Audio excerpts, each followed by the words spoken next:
What's going on, guys? We got a good one today. Manel, Kape, Mokaev, the drama going on behind them. We're going to be talking about Dana White and the press UFC 304 post-press conference, talking about he's released to the UFC. Good luck in the PFL. Did Mokaev actually get choked out? Did he tap and the ref actually missed it? Then we're going to be going over MMA's focus and where this awesome YouTuber has a compilation of the whole drama showing all the backstage brawls and everything else like that. So with that, let's get into it. We're going to go ahead and start off with Dana White talking about this gentleman right now. Now, what did you make of the Mokaev and Manel Kape drama? Like, you know, they had that run-in at the PI, they had that run-in at the hotel. There was so much bad shit that happened in the behind the scenes with that thing, and yeah, not good. Mokaev said that his contract is up, and he made this interesting remark that said something the UFC told him to stop shooting for these takedowns so much, and maybe he'll get this contract that he wants. Is that true, and do you think he'll bring him back? Yeah, that's what we tell guys. We tell guys how to fight and tell them what we've been doing this for a long fucking time.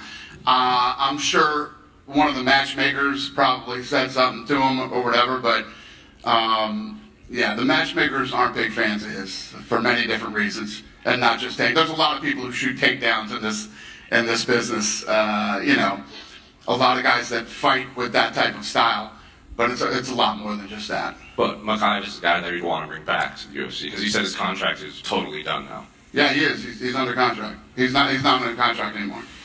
Okay, but would you be interested in keeping him around in the fall? I think the PFL is going to get a great undefeated guy. Really? Buzz Brands offers a wide variety of high-quality, low-cost, and low-dose THC options. It's made for the functional person who uses THC, whether it's to enhance life, for pain, or for mood. They have energy drinks, my personal favorite, gummies, shots, and ice creams, guys. Whenever you make a purchase, enter Bear in the notes. On August 25th, I'll pick 2 or 3 of y'all, and we'll send y'all a huge care package of random items from Buzz Brands, guys. That's buckabuzz.com. Enter Bear in the notes. Let's get back to the show.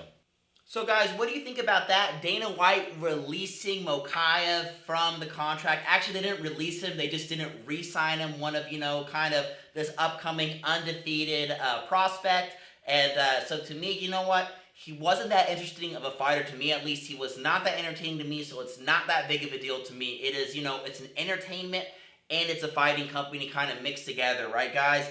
So the reason that we like UFC over boxing. Even though I'm a boxer, I will admit boxing is way more boring than UFC, right? For the people who have ADHD, UFC is where it's at. And yeah, the matchmakers, they're not telling him, hey, quit doing takedowns or we're not going to resign you. They're basically just telling him, be more entertaining, be more dominant on the ground. Ground and pound, submission attempts. When you stand up, work on your striking, but there's nothing wrong with getting advice. But guys, if anyone wants to be successful in the UFC as a fighter, why don't you just study what has made other successful people in the UFC? Okay, well, think about huge grapplers, that were champions. GSP, he was also a dominant grappler that also was great at striking and ground and pound. Cormier, okay? John Jones. All these guys are dynamic. Grappling, wrestling, heavy but dynamic. Khabib, the difference between Khabib 29-0. Smashing people like Poirier, Conor McGregor. Yes, did he always shoot the double leg? For sure, but it was relentless. And some of his fights may have been boring. He still had really good ground and pound. And he could still strike with the likes of Conor McGregor. If you don't remember, Khabib wobbled McGregor when they had their match. So with that, let's go ahead. We're going to get into the drama of these two people, what kind of happened, why Dana White is so pissed. If you know, he does not like for events to get ruined. The athletic commissions get onto you.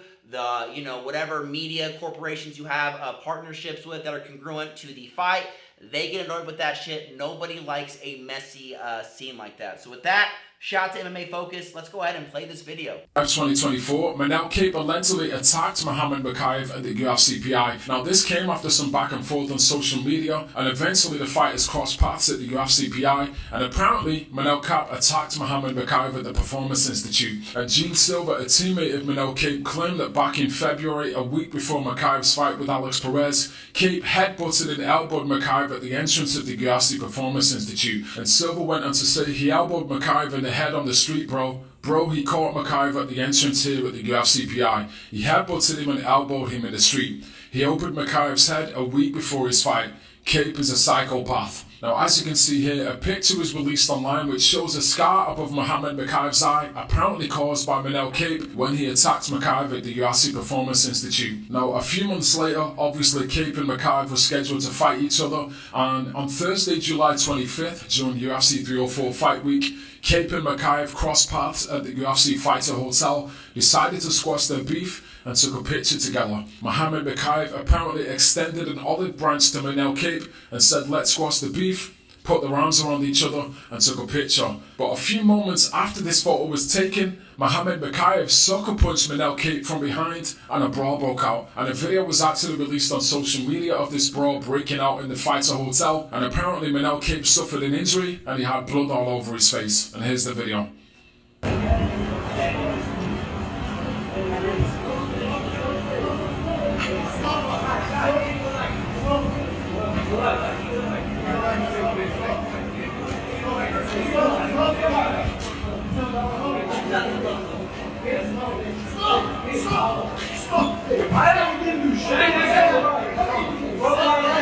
Now, after this brawl broke out, Manel Kape reacted on social media saying, "What kind of Muslim are you? You gave me salam, asked me to take a picture, and then tried to punch me in the betrayal. I can see now you are not a child of Dagestan. Because they are created men, you are just a poor bastard raised on a low income in Manchester without honor and principles. When I hit you in Vegas, I went alone and told you to be ready. I don't hit men with their guard down or distracted or on the back. I thought everything was solved. But now the carnage will continue. Shaitan. And shaitan is actually a word used in Islam to describe the devil." And then Kape followed up with this picture showing Mohamed Mokaev with a scar above his eye, which was apparently caused by Kape at the UFCPI. Kape went on to say, "My bits forever, the deserter's mark. You will dream of me every time you look in the mirror. Falsehood, scrotum, they are in your vein, in your blood, in your DNA. Saturday, you're going to sleep, bastard." And then Mohamed Mokaev responded and posted this picture of Manel Kape on the floor after the brawl at the Fighter Hotel. And in the caption he says, "Help."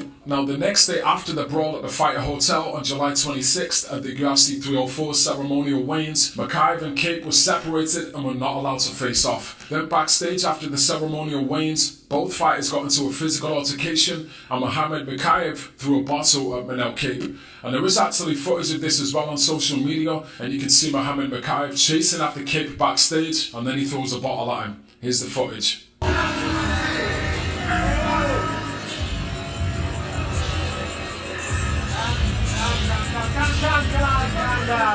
Calm down!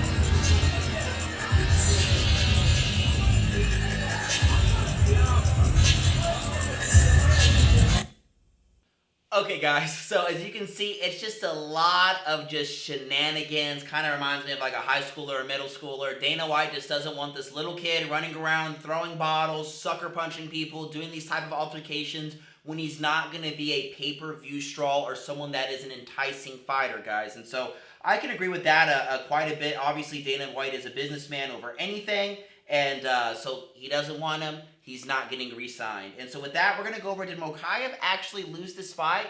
Let's look at Kape's claims and see if they're legit. UFC 304's referee for missing Mokaev's tap.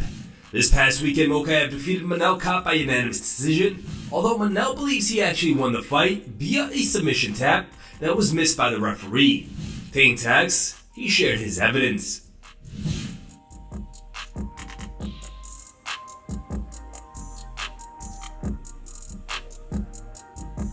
Captioning the video, you can clearly see the moment when Mokaev tapped. Before the fight, we were warned by the same referee that any manipulation of tap or dirty games, the judge would end the fight or have removed a point. But, question marks.